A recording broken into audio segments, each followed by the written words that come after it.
प्यारे बच्चों नमस्कार।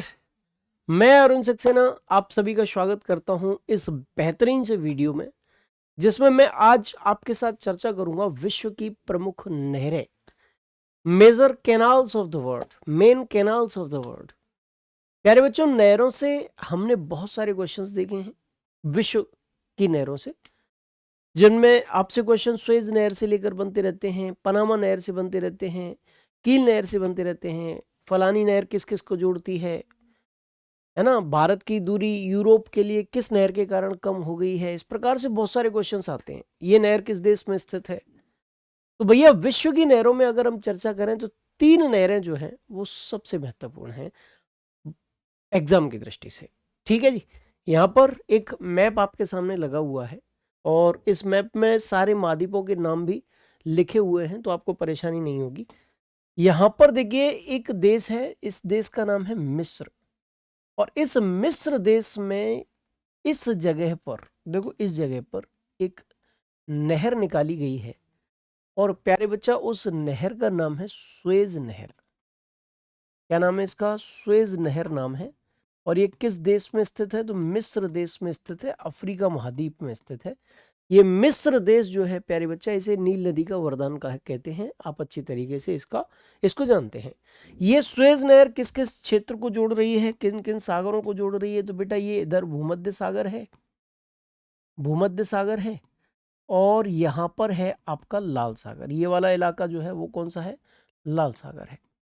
ठीक है जी, ये लाल सागर है।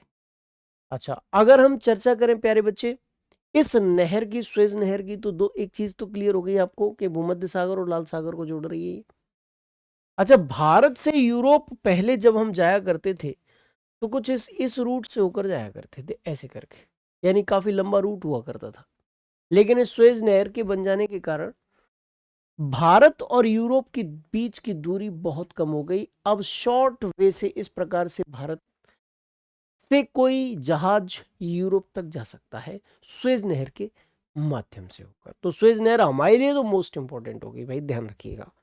अच्छा, विश्व की जो दूसरी महत्वपूर्ण नहर जिससे अक्सर कर क्वेश्चंस पूछे जाते हैं वो आपको यहां देखने को मिलेगी, और इस नहर का नाम क्या है? इस नहर का नाम है मेरे प्यारे साथी पनामा नहर। बोलो क्या नाम है? पनामा नहर नाम है इसका, पनामा नहर। अच्छा, अब बात आती है कि ये पनामा नहर किस देश में है? तो बेटा पनामा देश ही है, देश का नाम भी पनामा है।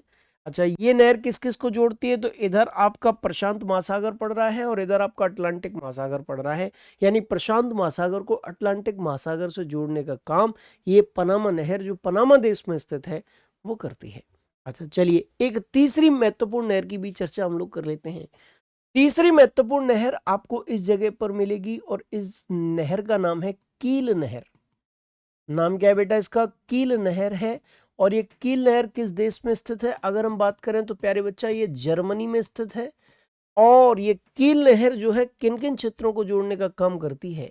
तो यहां पर है भाई उत्तरी सागर, यहां पर है आपका उत्तरी सागर, और इधर है आपका बाल्टिक सागर। कौन सा सागर? बाल्टिक सागर।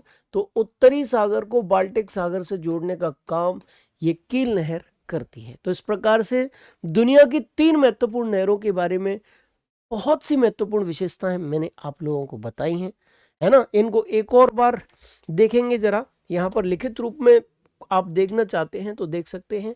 कील नहर जर्मनी में है, उत्तरी सागर और बाल्टिक सागर के बीच है, यानी कि इनको जोड़ती है। सुएज नहर मिस्र में है, लाल सागर और भूमध्य सागर को जोड़ती है। और पनामा नहर पनामा देश में ही है, अटलांटिक और प्रशांत महासागर को आपस में जोड़ने का काम ये करती है। इसी प्रकार की बेहतरीन जानकारी वाली वीडियोस समय समय पर मैं लाता रहता हूं। नेक्स्ट वीक फिर से एक जानदार शानदार सी वीडियो आपके लिए लेकर मैं उपस्थित होऊंगा। तब तक के लिए जय हिंद, जय भारत।